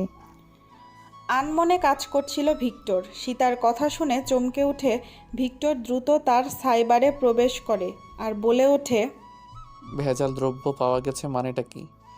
স্যার, আমাদের কোম্পানির ম্যানেজার সে এসব করেছে। উনি কোম্পানির টাকা এবং সাইবার এবং খারাপ পণ্য দ্রব্য কোম্পানিতে ইউজ করেছে, যেটা আজকে আমি খবর পেয়েছি, এবং কোটি কোটি টাকা আত্মসাৎ করে তিনি বিদেশে তার ছেলেকে পাঠাচ্ছে এই কোম্পানিটা দখল করার জন্য। তুমি এখন আমাকে খবর দিচ্ছ? তোমাকে আমি আমার পিএ হিসেবে কি জন্য রেখেছি? সরি স্যার, আমি মনে করেছিলাম যে আপনি সাইবারের সব কিছু চেক করেছেন, এবং আমি পরে দেখলাম যে আপনি এ বিষয়ে কোনো কিছুই জানেন না। তাই এখন আপনাকে দ্রুত খবরটা জানালাম। আমার মনে হয় কোম্পানিটা তার ছেলের দখল নিতে আসবে, কারণ কোম্পানির কাগজে উনি গন্ডগোল করেছেন। আমি খবর পেয়েছি এবং 2 দিন ধরে তিনি অফিসে আসছেন না। সীতার কথা শুনে পুরো রাগে কটমট করতে থাকে সেলিম ওরফে ভিক্টর। সে ভাবতে থাকে তার বাবা কোম্পানিতে থাকা সত্ত্বেও কি করে এসব সে করতে পারলো বেইমানি তাদের সাথে। ভিক্টর কি করবে তার মাথায় আসতেছে না। ভিক্টর পরিশেষে বলে ওঠে ভিক্টর সীতার উদ্দেশ্যে, তুমি খবর নাও, শালা কুত্তার বাচ্চা কোথায় আছে আর আমি এদিকে সামলাচ্ছি। ওকে স্যার, ঠিক আছে। এই বলে দ্রুত ফোন কেটে দেয় ভিক্টর এবং দ্রুত নিজের সার্ভারে প্রবেশ করে। VJKTWO 1.5 নিজের অফিসের ব্যাকগ্রাউন্ড ফাইলটা ওপেন করে, যেখানে অফিসের সকল রকম ডকুমেন্ট ছিল। ফাইলটা ওপেন করে নিজের কম্পিউটার অপারেটিং সিস্টেম ব্যবহার করে কম্পিউটারের পিনকোড ইউজ করে 2504123। পিনকোডটি অফিসে ব্যবহার করে দেখা ডকুমেন্টস এবং তাদের অফিস কোম্পানির মেডিসিন, অন্য দ্রব্য এবং মালপত্র যত সব আছে সবগুলোতে গন্ডগোল। এটা দেখে দ্রুত ফোন করে মিন্টু আর রাকিবকে। তারপর গ্রুপ কলে অ্যাড হওয়ার সাথে সাথে ভিক্টর বলে ওঠে, রাকিব, আমার কোম্পানির সাইবারের সকল রকম ডকুমেন্ট ফিরিয়ে আনতে হবে তোকে। জি ভাই, আমি সকল রকম তথ্য পেয়েছি যে আপনার কোম্পানির সকল রকম ডকুমেন্টস এবং ইনফরমেশন ওই শালা নেমুক হারামের বাচ্চাটা নিজের নামে নিজের আয়ত্ত করে নেওয়ার চেষ্টা করেছি। আমি সকল রকম ঢুকে ফিরিয়ে আনার চেষ্টা করেছি। সাইবার ওয়ার্ল্ডে 3 নম্বর ফাইনাল 4 কোড ডিজিট ইউজ করে আমাদের ব্যাংকে যত কোটি টাকা আছে তার 16 কোটি টাকা 4 নম্বর কোডের পিন কোডটা আপনি আমাকে মেসেজ করে পাঠান। তোমার যা যা করার তাই করো, আর মিন্টু তুমি ওকে খুঁজে বের করো। জি ভাই, আমি সর্বদা প্রস্তুত। আমাদের কাছে প্রায় 1,500 ছেলে আছে এই শহরে। আমি সবাইকে লাগিয়ে দিয়েছি। আমাদের বিদেশে 18,000 সাইবার ওয়ার্ল্ডের সিকিউরিটি সিস্টেম আছে, যেখানে খুব সহজে আমরা আমাদের ম্যানেজারের সকল তথ্য পেতে পারি। যা যা করা লাগে তাই করো, যাতে আমি আমার সব কিছু ফিরে পাই। এই বিষয়ে বাবা যাতে কিছু না জানে। ওকে ভাই, ঠিক আছে। এই বলে তারা ফোন কেটে দেয়। ভিক্টর একের পর এক সিকিউরিটি সিস্টেম ব্রাউজার ইউজ করে তার হারিয়ে যাওয়া সকল তথ্য ফিরিয়ে আনার চেষ্টা করছে। 3 নম্বর কোর্টের 4 নম্বর DWX ব্রাউজারটি ইউজ করে বিদেশের সাইবার অফিসে কিছু ইনফরমেশন লিখে পাঠায়, যেগুলোতে লেখা ছিল আমার কোম্পানির সকল ডকুমেন্টস আমার অফিসের ম্যানেজার হ্যাক করে নিয়েছে। দ্রুত এগুলো ফিরিয়ে আনার চেষ্টা করো এবং লোকেশন ট্র্যাক করো, সে কথাই আছে। এগুলো দিয়ে সে দেশে এবং দেশের বাইরে রাজত্ব করতে চায়। এই সম্পদগুলো আমার অফিসের প্রত্যেকটির সম্পদ। আমি আমার দেশবাসীর জন্য উৎসর্গ করেছিলাম এবং আমি আমার দেশের উন্নয়নের কাজ করেছিলাম। কিন্তু আমার অফিসের ম্যানেজার আমার সকল সিকিউরিটি সিস্টেম জানতো, যার কারণে সে খুব সহজে হ্যাকিং করে আমার সকল তথ্য নিয়ে চলে গেছে কোনো এক অজানা গন্তব্যে। তাই দ্রুত খুঁজে বের করার চেষ্টা করো।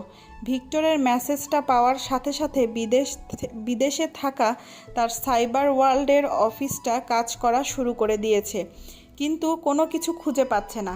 ভিক্টর একের পর এক ব্রাউজ ইউজ করে চলেছে। এদিকে তানহা কাল সে কলেজের ব্যাপারটা নিয়ে পুলিশ অফিসার নীরবের সাথে কথা বলবে বলে পূর্ব প্রস্তুতি নিচ্ছে এবং তার অফিসের সিনিয়র অফিসারকে ফোন করে বলে ওঠে, স্যার আমি তানহা বলছি। স্যার আমাদের কলেজে যে মেয়েটি ফাঁসি লাগিয়েছিল তার ফরেন্সিক ল্যাব রিপোর্টটি এসেছে, তো আমি চাচ্ছি পুলিশ অফিসার নীরবের সাথে কথা বলতে। আপনি কি বলেন? হ্যাঁ ঠিক আছে, তুমি সকল রকম তথ্য ইনফরমেশন ভালো করে পুলিশ অফিসার নীরবের কাছ থেকে সকল ইনফরমেশন কালেক্ট করে তুমি আমাদের অফিসে চলে আসবে। ঠিক আছে স্যার, আমি চাচ্ছি যে কাল সকালে অফিসে নীরবের সাথে আমি কথা বলবো। তার আগে আপনি ওনাকে জানিয়ে দিবেন যে আমি ওনার অফিসে যাচ্ছি। যদি উনি আমাদের সাথে কথা বলতে না চান, তাই আপনি ওনাকে আগে থেকে জানিয়ে দিবেন। ওকে ঠিক আছে তানহা, আমি তাকে জানিয়ে দেব। তুমি সকল রকম পূর্ব প্রস্তুতি নিয়ে নেবে। ওকে স্যার, ঠিক আছে, আমি পূর্ণ প্রস্তুতি নিয়ে যাব এবং আপনি আগে থেকে জানিয়ে দিবেন। তাহলে স্যার এখন রাখি। গুড নাইট, শুভরাত্রি। এই কথা বলে ফোন কেটে দেয় তানহা। এদিকে এখনও ভিক্টর একের পর এক ব্রাউজার ইউজ করে তার সকল ডকুমেন্টস ফিরিয়ে আনার চেষ্টা করছে। ওদিকে বিদেশি সাইবার অফিসে হ্যাকিং হয়ে যাওয়া অফিসের ডকুমেন্টস ফিরিয়ে আনার চেষ্টা করছে, কিন্তু কোনো কুলকিনারা করতে পারছে না, কেননা সকল ডকুমেন্টস সাইবার ওয়ার্ল্ডের অফিস হ্যাকার DW125 অফিসের সকল ফাইল ডকুমেন্টস চুরি করে বর্তমানে নিজের কাছেই রেখেছে। তাই সেলিম অর্থাৎ ভিক্টর কোনো কিছু করতে পারছে না। অফিসের এত সব ঘটনা ঘটেছে, অথচ সেলিম ওরফে ভিক্টরের পরিবার কোনো কিছুই জানে না। এদিকে রকির ফোন থেকে ভিডিওগুলো হ্যাকিং করে নিয়ে আসার পরে কিছু ভিডিও নিজের কাছে রাখে আর কিছু ডিলিট করে দেয়। এদিকে রকি আজকে তো সেই অপকর্ম কাজের জন্য বেরিয়ে গেছে একটি নাইট ক্লাবে। অনেক পার্টি করে রকি ও লিখন, তারপর তারা নিজেদের বাড়ির উদ্দেশ্যে রওনা দেয়। গাড়িতে মিম, রকি আর লিখন আছে। তারপর রকি সেই গাড়িটা স্টার্ট দেয়। কিছু পথ চলার পরে গাড়িটা নিজে থেকেই নষ্ট হয়ে যায়, স্টার্ট বন্ধ হয়ে যায় গাড়ির। তাই লিখন, রকি এবং মিম গাড়ি থেকে নেমে আসে। গাড়ির অবস্থা নাজেহাল, তাই রকি বলে ওঠে, হে লিটন, তুই গাড়িটাকে মেরামত করে নিয়ে আসিস, ততক্ষণ আমি রওনা দেই এনজয় করার জন্য। কিন্তু আমি এই জনশূন্য এলাকায় একাই থাকবো, আর তোরা চলে যাবি আমায় রেখে? ওহ লিটন, কী সব রাবিশ কথা বলছিস? তুই গাড়ি মেরামত করে চলে আসিস, আমরা আসি। ওকে ঠিক আছে, তোরা যেহেতু যেতে চাইছিস যা তো, এনজয় ভালো করে করিস, ঠিক আছে? আর একটু সাবধানে থাকবি, কারণ ভিক্টর পুরো এলাকাতে তোদের খুঁজে বেড়াচ্ছে, আমি খবর পেয়েছিলাম। তাই এনজয় ইজ লাইফ। ওকে ভাই, ঠিক আছে। তারপর রকি এবং মিম বেরিয়ে যায় পায়ে হেঁটে তাদের নিজ গন্তব্যের উদ্দেশ্যে। এদিকে লিখন গাড়িটাকে মেরামত করতে লেগে পড়ে উঠেছে। এই জনশূন্য এলাকা নিস্তব্ধ পরিবেশে রাস্তার দুই পাশে গাছের সারি দিয়ে চলে গেছে। এই পাকা রাস্তাটি বেশ ভালোই অন্ধকার, চাঁদের আলো, আকাশের তারা, বেশ হালকা আলো আছে। পরিবেশটা মনোমুগ্ধকর। রাত 12টা কিংবা 12:30 বাজে। পায়ে হেঁটে দুজনে এগিয়ে যাচ্ছে তাদের অজানা নিজ গন্তব্যের উদ্দেশ্যে। রাস্তার দুই পাশে পাখির কিচিরমিচির শব্দ, রাস্তার দুই সাইডে ঝোপঝাড়ের পাতা নড়াচড়ার আওয়াজ। বেশ পরিবেশটা ভয়ঙ্কর হয়ে উঠেছে, তবুও তারা সেদিকে লক্ষ্য না করে এগিয়ে যেতে নিয়েছে। খানিকটা দূরে দেখা যাচ্ছে গাড়ির আলোর বাতি জ্বলছে। দুজনে সেই গাড়ির আলোকে অনুসরণ করে এগিয়ে যেতে নিয়েছে। রাস্তা ধরে হাঁটতে হাঁটতে কয়েক মিনিটের মধ্যে গাড়ির কাছে এসে পৌঁছায় তারা। গাড়ির ড্রাইভার এই জনশূন্য এলাকায় তার যাত্রীদের পৌঁছে দিয়ে নিজের গন্তব্যে যাচ্ছিল। হঠাৎ তার স্মোকিং করার নেশা লাগে, তাই সে গাড়ির পাশে রেখে স্মোকিং করতে থাকে।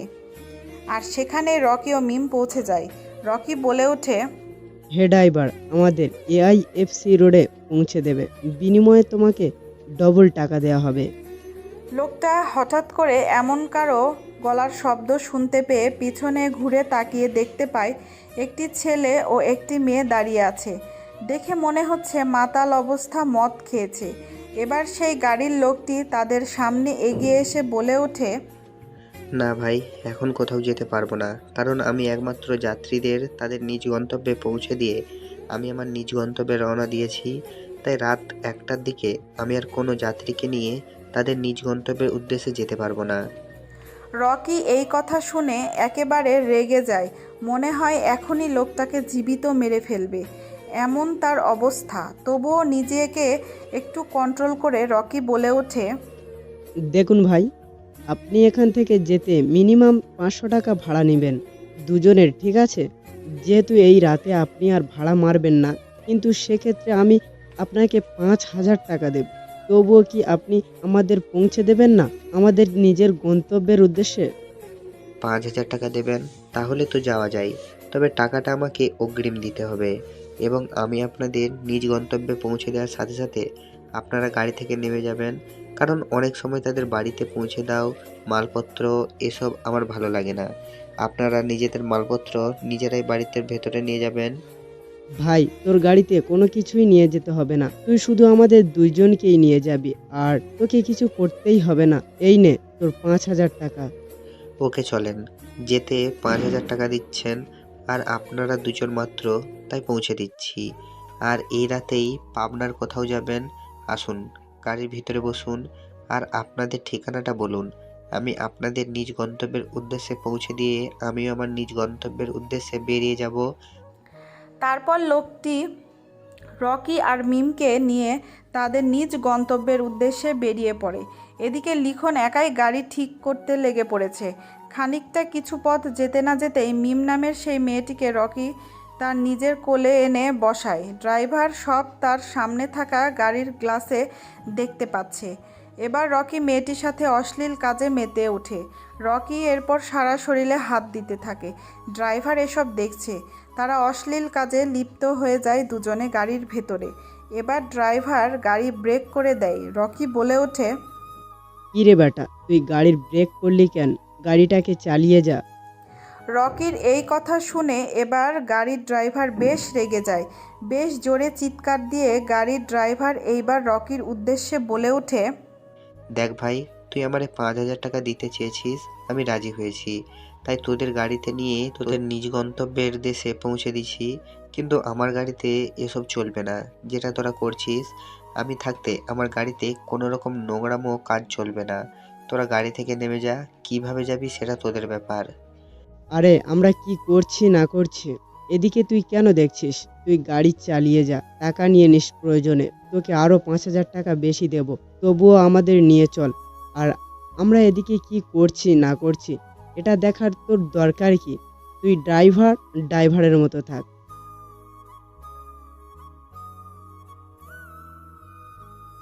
তুই যদি আর একটাও কথা বলিস, তোকে এখানেই জীবিত মেরে ফেলবো। রকির এরকম কথা শুনে গাড়ির ড্রাইভার বেশ রেগে যায়। তাই গাড়ি থেকে নেমে এসে গাড়ির জানালা খুলে রকিকে গাড়ি থেকে বের করে নিয়ে আসে আর বলে ওঠে, কি বললি? তুই আমাকে মেরে ফেলবি? তোর কলিজাটা বের করে রাস্তার কুকুরদের খাওয়াবো। তুই জানিস আমি কে? আর আমি ড্রাইভার হতে পারি, কিন্তু তোদের মতো জানারদের শিক্ষা দেওয়ার জন্য আমি একাই 100। কোনো কথা না বলে এখান থেকে চুপচাপ কেটে পড়। ড্রাইভারটা যখনই চলে যেতে নিবে তখনই রকি তার পায়ের কাছে গাছে শুকনো ডাল পড়ে থাকতে দেখে সেটা তুলে নিয়ে পিঠের মধ্যে ঢুকিয়ে দেয় সেই গাড়ি চালকটির। আসলে তাকে জানোয়ার বলাতে রকি রেগে যায়, তাই সে গাড়ির ড্রাইভারকে গাছের ডাল দিয়ে পেটের মধ্যে ঢুকিয়ে দিয়ে এফোর ওফোর করে দেয়। তারপর রাগের মাথায় ড্রাইভারকে আর কোনো কিছু বলার সুযোগ না দিয়ে রকি একের পর সেই গাছের শুকনো ডাল দিয়ে আঘাত করতে থাকে, নৃশংসভাবে হত্যা করে সেই গাড়ির ড্রাইভারটিকে। তারপর আবার মিমকে নিয়ে গাড়ির ভেতরে যায়। তারপর জোর করে মেয়েটির সাথে অশ্লীল কাজে লিপ্ত হয়। তারপর সেখান থেকে গাড়ি নিয়ে তারা বেরিয়ে পড়ে। এদিকে লিখনও গাড়ি ঠিক করে তার নিজ বাড়ির উদ্দেশ্যে পৌঁছে যায়। দেখতে দেখতে সকাল হয়ে গেছে। পরের দিন সকালে তানহা রেডি হয়ে খাওয়া দাওয়া করে বেরিয়ে যায় পুলিশ স্টেশনের উদ্দেশ্যে। সেখানে পৌঁছে গিয়ে তানহা বলে ওঠে, হ্যালো স্যার, আমি রিপোর্টার তানহা। আমি সেই দিন কলেজে ঘটে যাওয়া মেয়েটির মার্ডার কেসের তদন্তের পরে মেয়েটির ফরেন্সিক ল্যাবরেটরি থেকে যে রিপোর্টটা এসেছে সেই বিষয়ে আপনার সাথে কিছু কথা বলতে চাই। রিপোর্টার তানহার মুখের কথা শুনে এবার এসআই নীরব বলে ওঠে, জি মিস্টার তানা, আমাকে আগে থেকে রমজান সাহেব জানিয়ে রেখেছিল। আমি সকল রকম ফাইল এবং এভিডেন্স রেখেছি আপনার জন্য। আপনার কি কি প্রশ্ন করার আছে আমাকে করতে পারেন, আমি তাই আপনার প্রশ্নের উত্তর দিতে সক্ষম। জি, আপনারা সেদিন ভার্সিটি থেকে মেয়েটির লাশটা উদ্ধার করার পর তার রিপোর্ট কি বেরিয়েছে আমি সেই সম্বন্ধে আপনার কাছে বিস্তারিত জানতে চাচ্ছি এবং আমাদের শ্রোতাবৃন্দদের জানাতে চাচ্ছি। হ্যাঁ, আমরা ফরেনসিক ল্যাবরেটরি থেকে লাস্টের সকল তথ্য পেয়েছি। মেয়েটিকে অনেকবার খারাপ কাজের জন্য ইউজ করা হয়েছে এবং মেয়েটি নিজে থেকে ফাঁসি লাগিয়েছে। তবে আমরা এটা এখনও খুঁজে বের করতে পারিনি যে কী কারণে বিডি নিজেই গলায় ফাঁসি দিয়ে আত্মহত্যা করেছে। এটা আমরা খুঁজে বের করার চেষ্টা করছি। এই কি ছিল আপনাদের কাছ থেকে সর্বশেষ পাওয়া ভার্সিটির খবর? আপনারা দ্রুত খুঁজে বের করার চেষ্টা করুন এর কারণটা কি, কারণ আইনের আয়তনে শাস্তি দিতে হবে অপরাধীকে। তাহলে আজকে আমরা চলি। আমাদের সময় দিয়েছেন এর জন্য আপনাকে অসংখ্য ধন্যবাদ। ইউ আর মোস্ট ওয়েলকাম, এটা আমাদের দায়িত্ব। তারপর তানহা থানা থেকে বেরিয়ে গেটের বাইরে আসতে না আসতে রমজান সাহেব ফোন করে বলে ওঠে, হ্যালো তানহা, তোমার যদি থানায় রিপোর্ট করা শেষ হয়ে থাকে তাহলে দ্রুত তুমি মৌলভীবাজারের কাছে যাও, কারণ ওখানে একটা মার্ডার হয়েছে। কেউ একজন ট্যাক্সি চালক ড্রাইভারকে কুপিয়ে হত্যা করেছে নৃশংসভাবে। কি বলছেন স্যার? আমি এখনই বের হচ্ছি মৌলভীবাজারের কাজের উদ্দেশ্যে। আপনি আরেকজন আমাদের কয়েকজন রিপোর্টার সাহেবকে পাঠিয়ে দিন যাতে তদন্ত করতে অসুবিধা না হয়। আমি কিছু অফিসার পাঠিয়ে দিচ্ছি, দ্রুত তুমি সব কিছুর ব্যবস্থা করো। Okay sir. তানহা এই বলে ফোন কেটে দেয় মৌলভীবাজারে যাওয়ার উদ্দেশ্যে। এদিকে ভিক্টর দিনরাত জেগে তার অফিসের সকল রকম ডকুমেন্টস ফিরিয়ে আনার চেষ্টা করছে। তার অফিস থেকে ফোন করেছে রাকিব, পেয়েছে মেইল আইডিতে লিংক জিপিএস লেখা আছে GHOP হাউসওয়াইফ ফাইল নামে। এটি একটি অফিসের সিকিউরিটি সিস্টেমে লক করে রাখা হয়েছে। সকল ডকুমেন্টস থেকে জানা গেছে তারা দেশে আছে, কিন্তু তাদের সকল সম্পদ দেশের বাইরে রাখা হয়েছে। এই খবরটা পেয়ে রাকিব দ্রুত ফোন করে ভিক্টরকে ফোন রিসিভ করতেই রাকিব বলে ওঠে, হ্যালো ভাই, খবর পেয়েছি বর্তমানে রাখা হয়েছে এবং তারা এখনও দেশের ভেতরে আছে, দেশের বাইরে যায়নি। আমরা খুব সহজেই তাদেরকে ধরতে পারবো। এই কথা শুনে যেন রাগে ফেটে যাচ্ছে ভিক্টর। গোপন সূত্রে বলে ওঠে, যত দ্রুত সম্ভব সে কোথায় আছে খোঁজ নে। ওকে ভাই, দেখছি। ঠিক আছে। তারপর এদিকে তানহা বেরিয়ে যায় ঘটনাস্থলে। যাওয়ার জন্য কিছুক্ষণের মধ্যে ঘটনাস্থলে পৌঁছে যায় তানহা। সেখানে গিয়ে দেখতে পায় মানুষের বিশাল এক সমাবেশ লেগে গেছে। এত মানুষের ভিড় ঠেলে তানহা সামনে এগিয়ে যায়। সামনের মানুষগুলোকে হটিয়ে সামনের দিকে এগিয়ে ক্যামেরা ওপেন করে লাইভ অন টিভি চ্যানেল চালু করে বলে ওঠে, আমি আছি আপনাদের সাথে তানহা লাইভ টিভি চ্যানেলের পক্ষ থেকে। আপনারা দেখতে পাচ্ছেন ইতিমধ্যে মৌলভীবাজারের কাছে বিরাট মানুষের সমাগম লেগে গেছে, কারণ এখানে একটা ট্যাক্সি ড্রাইভারকে হত্যা করা হয়েছে, তো আবার গাছের শুকনো ডাল দিয়ে। তাই মানুষ দলে দলে এসে যোগদান করছে এই সমাবেশে। পুলিশ এসেছে তদন্ত করতে। লাশকে পাঠিয়ে দেওয়া হয়েছে ফরেন ল্যাবরেটরিতে। মানুষের সমাগম এবং ধীরে ধীরে মানুষ কমতে শুরু করেছে। চলুন আমরা তাহলে ঘুরে আসি ইন্সপেক্টর নীরবের কাছ থেকে।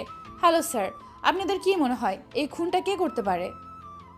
রিপোর্টার তানহার কথা শুনে পুলিশ ইন্সপেক্টর SI নীরব পেছন ঘুরে তাকায় এবং তানহার বলা কথার প্রতি উত্তর দিয়ে বলে ওঠে, দেখুন, আমরা এই মুহূর্তে কোনো কিছু বলতে পারছি না, তবে লাস্ট আর পরীক্ষা নিরীক্ষা করার পরে আমরা জানতে পারবো, তখন আপনাদের আমরা ডেকে সবটা জানানোর চেষ্টা করব। আপনারা এতক্ষণ শুনছিলেন লাইভ টিভি টেলিকাস্ট, আর আমি আপনাদের সাথে ছিলাম তানহা। তো সর্বশেষ খবর পাওয়া এখান থেকেই শেষ। তো পরবর্তী খবর পেতে আমাদের পেজটি এবং ইউটিউব চ্যানেলটি ফলো করে রাখবেন। ধন্যবাদ। তানহা সেখান থেকে চলে যায়। দেখতে দেখতে বিকেল হয়ে যায়। বিকেলে ঘরের মধ্যে বসে তানহা কাজ করছে, তখনই ফোন আসে মাফির। তানহা রিসিভ করতেই বলে ওঠে, কিরে, তোর কি এখন আমার কথা মনে পড়লো যে তুই এখন আমাকে ফোন দিলি? শোন, আমি তোদেরকে কালকে আমার বাসায় আসার জন্য নেমন্তন্ন করলাম। আমি জান্নাতকে ফোন করে বলে দিয়েছি তুই চলে আসবি কালকে। কি ব্যাপার বলতো? এতদিন আমরা নিজ থেকে যেতে চেয়েছি তোর বাসায়, কিন্তু তুই নিয়ে যাসনি, আর আজকে নিজে থেকে আমাদের নেমন্তন্ন করছিস, তাও আবার আমাদের দুজনকে। আর বলিস না, আজকে বাবার ভাইয়া আমার বাসায় নেই, তো তাই তোদের নিয়ে আসছি। আমার মা দেখতে চেয়েছে তোকে, আর এতদিন ভাইয়ার বারণ ছিল, তাই তোদেরকে নিয়ে আসেনি। ভাইয়ার আব্বু আমাদের কোম্পানির কাজে গেছে, আমাদের ম্যানেজারকে কোম্পানিটা নিজের নামে লিখে নিয়েছে, এই জন্যই সে কাজে গিয়েছে। ওকে, ঠিক আছে, আমরা আজকে যাব, তুই আমাদের নিতে আসবি। ওকে। তারপর মাফি জান্নাতকে ফোন করে। জান্নাত রিসিভ করতেই মাফি বলে ওঠে, হ্যালো জান্নাত, তোরা তানহার আজকে আমার বাসা নেমন্তন্ন, সময় মতো চলে আসিস। ওকে, ঠিক আছে রে, তুই যদি এতদিন পর দাওয়াত দিয়েছিস অবশ্যই আমি যাব, তবে আমাদের তোকে নিয়ে আসতে হবে, না হলে কিন্তু আমি যাব না। ওকে। তারপর মাফি ফোন কেটে দেয়। এদিকে ভিক্টর ও তার বাবা কোম্পানির অন্য ম্যানেজারদের সাথে এবং আরও অন্যান্য কোম্পানিদের সাথে মিটিং করছে, কিভাবে তাদের কোম্পানিটাকে ফিরিয়ে আনা যায়। একের পর এক কোম্পানির সাথে মিটিং করতেছে, ডকুমেন্ট ফাইল দেখাচ্ছে, সাইবার হ্যাক করে সব কিছু সেভার তদন্ত করে এনেছে। ভিক্টরের লোকেরা চারদিক দিয়ে খোঁজখবর নেওয়া শুরু করেছে। এদিকে পুলিশ বাহিনী ও খোঁজ খবর লাগিয়ে দিয়েছে। অন্যদিকে দেখতে দেখতে সকাল হয়ে যায়। এদিকে রনি ও লিখন অবৈধ কিছু খাবার দেশের ভেতরে নিয়ে আসে। খবর পেয়ে ভিক্টরের লোকেরা বাধা দিতে গেছে। তারপর মাফির সাথে পরিচয় করে দেয়। জান্নাত ও তানহার সাথে পরিচয় হয়ে তারা খোশ গল্প করতে বসে যায়। আনন্দের মধ্যে দিয়ে দিনটি তাদের কেটে যায়। তারপর কিছু সময় পর তারা মাফির বাসা থেকে চলে যায়। মাফিও চলে আসে নিজের বাড়িতে, জান্নাত চলে যায় নিজের বাড়িতে, আর তানহা এখনও বাজারে কেনাকাটা করছে। কম্পিউটারের সার্ভারে বসে সেলিম রেজা ওরফে ভিক্টর কিছু একটা কারসাজি করছে। তখনই ফোন করে রাকিব আর বলে ওঠে, হ্যালো ভাই, বর্তমান রকি মৌলভীবাজের 4 নম্বর গলির 3 নম্বর গোডাউনে আসে, এবং কালকে যে মার্ডারটা হয়েছিল ওই মার্ডারটার পেছনে রকির হাত আছে। আমরা একটা সিসিটিভি ফুটেজ দেখেছি এবং আপনার সাইবারের 420 ওয়ার্ল্ড ক্যাব টু সাইবার হাউসের গ্রুপ নিয়ে দেখেছি। এখন আরেকটা চমক খবর দেওয়া হবে, সেটা আপনাকে মিন্টু কিছুক্ষণের মধ্যে জানাচ্ছি। ওকে, ঠিক আছে, আমি দেখছি চেক করে। এই বলে ফোন কেটে দেয় রাকিব। অফিসের সাইবারে বসে কাজ করতে থাকে ভিক্টর। এদিকে কিছুক্ষণের মধ্যে ফোন করে মিন্টু ভিক্টরকে। রিসিভ করেই বলে ওঠে, কি বলবি দ্রুত বল, কারণ আমাকে সেই জায়গায় আবার পৌঁছাতে হবে। ভিক্টরের মুখে এরকম রাগান্বিত কণ্ঠের গলার স্বর শুনতে পেয়ে মিন্টু ধীরগতিতে মৃদু কণ্ঠে বলে ওঠে, ভাই, আপনাকে রাকিব এতক্ষণ সাইবারের কথা বলেছে, আর আমি বলবো একটা চমৎকার খবর, আপনি শুনলে নিজেও অবাক হবেন। আপনাদের কোম্পানির যে ম্যানেজার আছে তার ছেলে হচ্ছে Rocky. What are you crazy man, এটা কি করে সম্ভব? জি ভাই, এটাই বাস্তব। ও আপনাকে মিথ্যা বলেছিল আপনাদের কোম্পানিটা হাতিয়ে নেওয়ার জন্য, আর সে এখন দেশের বাইরে আছে। তবে তার ছেলে রকি দেশের ভিতরে আছে এবং ষড়যন্ত্র করছে আপনাদের বিরুদ্ধে, আর তারা এখন মৌলভীবাজারে আছে। আপনি চাইলে তাদেরকে ধরে উপযুক্ত শাস্তি দিতে পারেন। দ্রুত গাড়ি বের করো, আমার ছেলেপেলেদের নিয়ে যা, আমিও আসছি। তারপর ভিক্টর সম্পূর্ণ সাইবার সিকিউরিটি লক করে দিয়ে দ্রুত বেরিয়ে যায় তার নিজ গন্তব্যের উদ্দেশ্যে। এদিকে ভিক্টরের লোকেরাও ঘটনাস্থলে গিয়ে চারদিক দিয়ে ঘিরে ধরে যাতে রকি এবং লিখন পালাতে না পারে।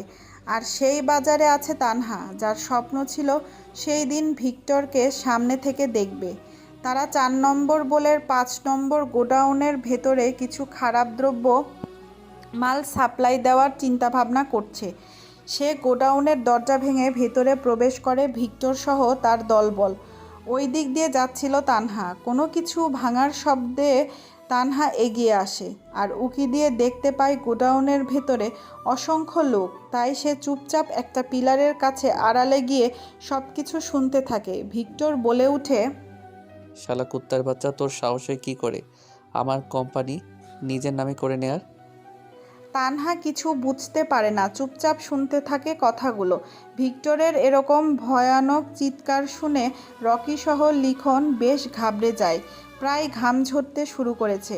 রকি ভয়ে ভয়ে কাঁপা কাঁপা গলায় বলে ওঠে, এই কে তুই? তুই কি মনে করেছিস 10টা গুন্ডা 20টা গুন্ডা নিয়ে আসলেই আমি ভয় পেয়ে যাব?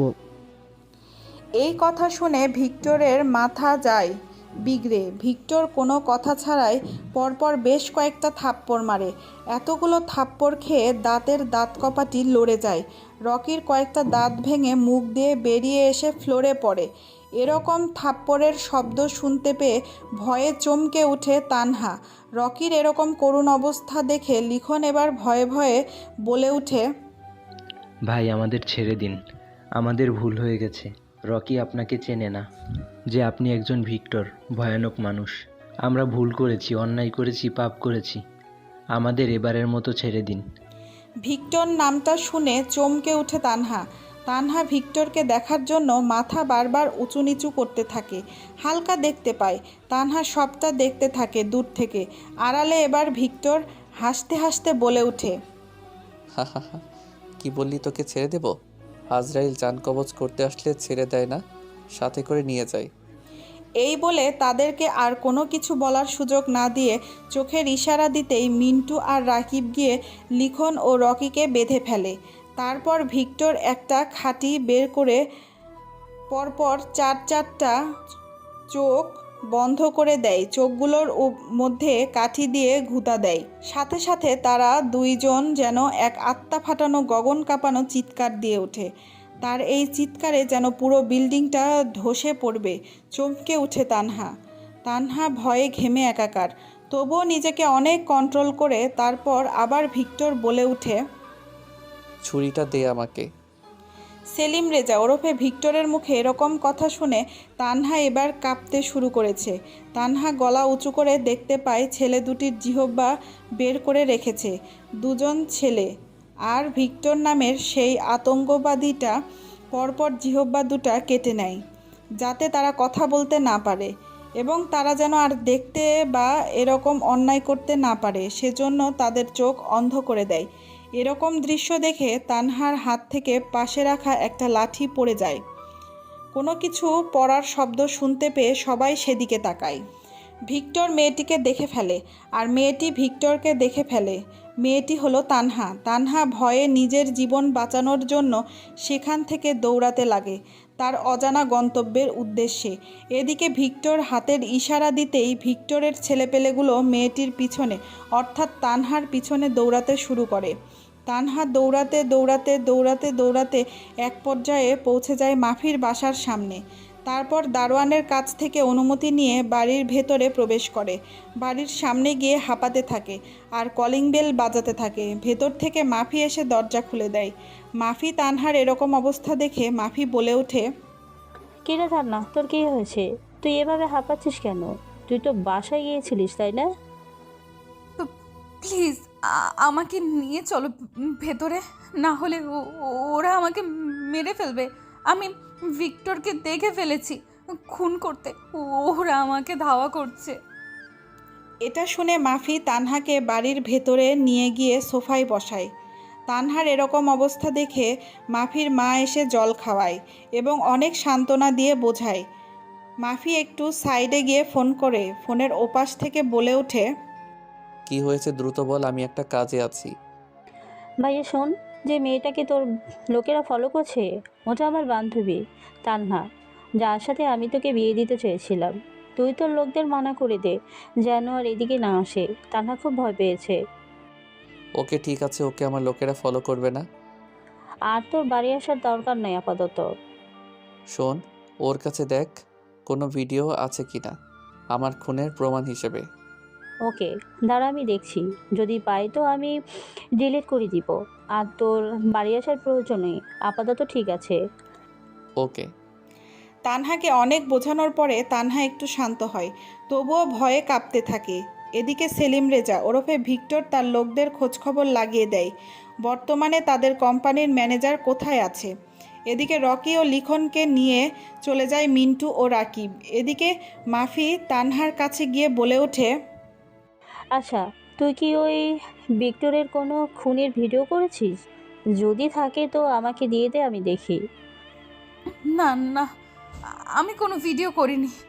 আমি তো দেখেই অবাক তার খুন করার স্টাইল। আর ভিডিও করব কিভাবে? নিজের জীবন নিয়ে পালিয়ে এসেছি, না হলে আমাকেও সে মেরে ফেলতো। আরে পাগল, ও তোকে মারতো না। এই তুই বিশ্বাস করিস? ভিক্টরকে ভালোবাসিস, তার খুন করার স্টাইলগুলোকে পছন্দ করিস। তুই তো ভিক্টরকে খুন করতে দেখছি, আর এবার আমি তোকে সামনাসামনি দেখাবো। শুধু একটু অপেক্ষা কর। মানেটা কি? তুই দেখাবি মানেটা কি? একটু অপেক্ষা কর বোন, নিজে থেকে দেখতে পারবি। দেখতে দেখতে রাত হয়ে যায়। এদিকে ম্যানেজার খবর পেয়ে গেছে তার ছেলেকে ভিক্টর মেরেছে।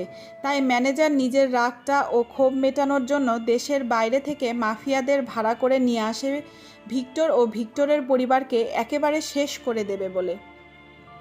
সেলিম রেজা ওরফে ভিক্টর এবং তার বাবা বাসায় আসে। তানহা এখনও তাদের বাড়িতে আছে। ডাইনিং টেবিলে মাফি, তানহা ও মাফির মা খেতে বসেছে। তখনই বাড়ির ভেতরে প্রবেশ করে দুজন পুরুষ। এদিকে তানহা মাথা নিচু করে খাচ্ছে। চেয়ারে বসে পড়ে ভিক্টর ও তার বাবা, দুজনে খাবার খাচ্ছে। হঠাৎ করে তানহার সামনে তাকিয়ে একেবারে চমকে ওঠে। দ্রুত চেয়ার থেকে উঠে মাফির পিছনে গিয়ে বলে ওঠে ভয়ে ভয়ে, এই তো, এই ভিক্টর, এই হচ্ছে ভিক্টর, এই খুন করেছে ওখানে। আমাকে মেরে ফেলবে, আমাকে বাঁচা তোরা। হঠাৎ তানহার এরকম অবস্থায় চমকে উঠে সবাই। মাফি তানহাকে জড়িয়ে ধরে আর বলে ওঠে, আরে পাগল, হচ্ছে আমার ভাই, তোকে কিছুই করবে না। আর তুই যে ভিক্টরকে দেখতে চেয়েছিলি, এই হচ্ছে আমার ভাই ভিক্টর। আমি এর সাথে তোর বিয়ে দিতে চেয়েছিলাম, তোর কিছুই হবে না। তুই চুপচাপ এখানে বসে খেয়ে নে। তুই তো ওকে দেখতে চেয়েছিলিস, তো তোকে সামনে থেকেই দেখালাম। এখন ভয় পাচ্ছিস? মানে কি? মানে পরে আগে খা। তারপর তানহা ভয়ে লক্ষ্মী মেয়ের মতো খেয়ে নেয়। খাওয়া দাওয়া শেষ হয়ে গেলে মাফি আবার বলে ওঠে, ভাইয়া, এই হচ্ছে তান্না, তোকে প্রতি সময় দেখতে চেয়েছিল। তোর খুন করার স্টাইল, তোর হাঁটা চলার স্টাইল, তোর কথা বলার স্টাইল, সব কিছুই নাকি তার ভালো লাগে। সেই তোকে ভালোবেসে ফেলেছে। তাই আমি চেয়েছি তান্নাকে আমি আমার ভাবি বানাবো। ভিক্টর মাথা উঠিয়ে একবার তানহার দিকে তাকায়। অনেক ভেবে চিনতে এবার একটু মৃদু হেসে বলে ওঠে, খুন করার সময় তোর বান্ধবী আমাকে দেখেনি? দেখেছি তো। তোর বান্ধবীকে আমারও ভালো লেগে গেছে, বিয়ে করতে আমার কোনো আপত্তি নেই। কিরে তান্না, আমার ভাইকে বিয়ে করতে তোর কি কোনো সমস্যা আছে? দেখ, আমার ভাই কিন্তু খুবই ভালো। সে খারাপের সাথে খারাপ, ভালোর সাথে ভালো। আর তুই তো তাকে ভালোবাসিস, তাই না? আমি ওনাকে বিয়ে করতে পারি, তবে একটা শর্তে। উনি কিন্তু আমার উপরে কোনো রকম জোর খাটাতে পারবে না। আমি ওনাকে ভীষণ ভয় পাই। এই কথা শুনে সবাই সেখানেই হেসে দেয়। তারপর ভিক্টর তানহাকে নিজের বাড়িতে পৌঁছে দেয়। গাড়িতে আসার সময় কেউ কোনো কথা বলেনি। এদিকে ম্যানেজার বারবার কোম্পানি দখল করার চেষ্টা করেছে, কিন্তু পারছে না। ভিক্টর বারবার বাধা দিচ্ছে। কিছুদিনের মধ্যেই দুই পরিবারের মতামত নিয়ে তানহা ও ভিক্টরের বিয়ে দেওয়ার সিদ্ধান্ত নেয়। আজকে তাদের বিয়ের পর্ব। বধূ বেশে তানহাদের বাড়িতে নীল রঙের বেনারসিতে সেজে আছে তানহা। তানহাকে আজকে অসম্ভব সুন্দর লাগছে। এটা দেখে জান্নাত আর মাফি বলে ওঠে, কিরে বান্ধবী ললিতা, অবশেষে আমার ভাইটাকেই নিজের করে নিলি? জি নন্দিনী, ভালোবাসি বলে তো আপন করে নিচ্ছি। ওরে বাবারে, তাহলে আমাদের হবুতুল্লা ভাইকে আজকে আদর করতে ভুলিস না আবার ভয়। তোরা চুপ করবে এবার একটু। আমার ভাইকে দেখে আবার বাসরাতে আদর খাওয়া ছেড়ে খাটে নিয়েছে, আবার লুকিয়ে পড়িস না। শাকচুন্নির দল, তোদেরকে তো দাঁড়া, আজ বলছি, তোদের একদিন কি আমার একদিন, দেখাচ্ছি তোদের মজা।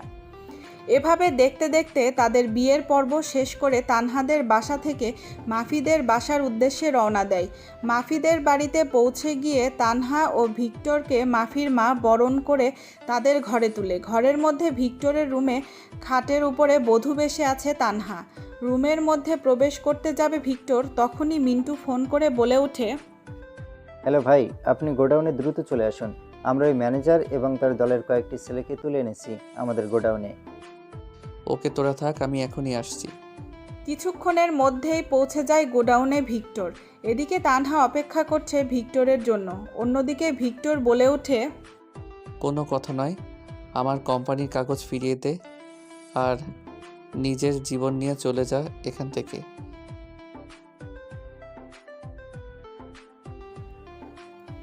এটা শুনে ভিক্টরের মাথা গরম হয়ে যায় কোনো কথা ছাড়াই। একটা ধারালো ছুরি নিয়ে 2 হাত কেটে ফেলে মুহূর্তের মধ্যে। কারণ ম্যানেজার নাঙল ঝাঁকিয়ে ঝাঁকিয়ে ভিক্টরকে কথাগুলো বলছিল। ম্যানেজার ছটফট করতে থাকে। তারপর ভিক্টর সে কাটা হাতের আঙুলের ছাপ এবং সই নেয় কাগজে। তারপর কোনো কথা ছাড়াই শরীরটাকে কয়েক খণ্ড করে প্যাকেট করে গঙ্গা নদীতে ভাসিয়ে দিতে বলে। সারা শরীরে রক্তের ছুঁই ছুঁই। ভিক্টর বাড়িতে চলে আসে রক্তাক্ত শরীর নিয়ে। তারপর সামনের গেট দিয়ে না ঢুকে তার গোপন রাস্তা দিয়ে রুমের ভেতরে প্রবেশ করে রুমের ভেতর হঠাৎ করে প্রবেশ করাতে তানহা চমকে যায়। চিৎকার দিতে যাবে তার আগেই ভিক্টর তার মুখ চেপে ধরে। কিছুক্ষণ পর ছেড়ে দেয়। তানহা বলে ওঠে, আমার শরীরে এত রক্ত কেন? আপনি কোথায় গিয়েছিলেন? প্লিজ আমার সামনে থেকে সরে যান। আমি আপনাকে ভীষণ ভয় পাই। আমার কাছে আসবেন না। আগে আপনি গোসল করে আসুন প্লিজ। সরে যান। এভাবে ভয় পেলে হবে? বিশ্বের সাইবার লর্ডের খুনির বউ তুমি। তাতে কি হয়েছে শুনি? আপনি আগে গিয়ে ফ্রেশ হয়ে আসেন, যান। এখনও তোমাকে আমি আমার কাছে আপন করে নেইনি, তাতেই এই অবস্থা। যদি কাছে টেনে নেই তো তুমি তো চিৎকার করবে দেখছি। এই কথা বলে ভিক্টর ফ্রেশ হতে চলে যায়। ফ্রেশ হয়ে এসে খাটের উপর এসে বসে। তানহা বলে ওঠে, এই নিন বালিশ আর ক্যাথা। আপনি সোফায় গিয়ে ঘুমান। আপনাকে আমার ভীষণ ভয় করছে। আপনি আমার কাছে আসবেন না। তা কি করে হয় বউ? কথা বলছে আর বিছানার চাদর নিয়ে এগিয়ে যাচ্ছে তানহার দিকে। এক পর্যায়ে তানহার উপরে শুয়ে চাদরটা নিজেদের উপরে নিয়ে হারিয়ে যেতে থাকে ভালোবাসার অটল সমুদ্রে। তানহা অনেক ছটফট করছিল, কিন্তু ভিক্টর তার ভালোবাসা তানহার কাছ থেকে, এই মধ্যরাতের নিশিরাতের পরীর কাছ থেকে সব রকম ভালোবাসা উজাড় করে নেয়। দুজনে ক্লান্ত হয়ে যাওয়ার পরে দুটো শরীরের ক্ষুধা মিটিয়ে একে অপরকে জড়িয়ে ধরে ঘুমিয়ে যায়। ভালো থাকুক ভালোবাসা, বেঁচে থাকুক হাজারো ভালোবাসা। ভিক্টর আর তানহার জন্য আপনারা দোয়া করবেন। এই গল্পটা এখানেই শেষ করলাম। পরবর্তী গল্প খুব শীঘ্রই আসবে। গল্পের শুরুতে বলা কথাগুলো একটু ভেবে দেখবেন এবং আমাদের চ্যানেলটিকে সাবস্ক্রাইব করে পাশে থাকবেন। নিয়মিত ভালোবাসার গল্প পেতে ধন্যবাদ সবাইকে।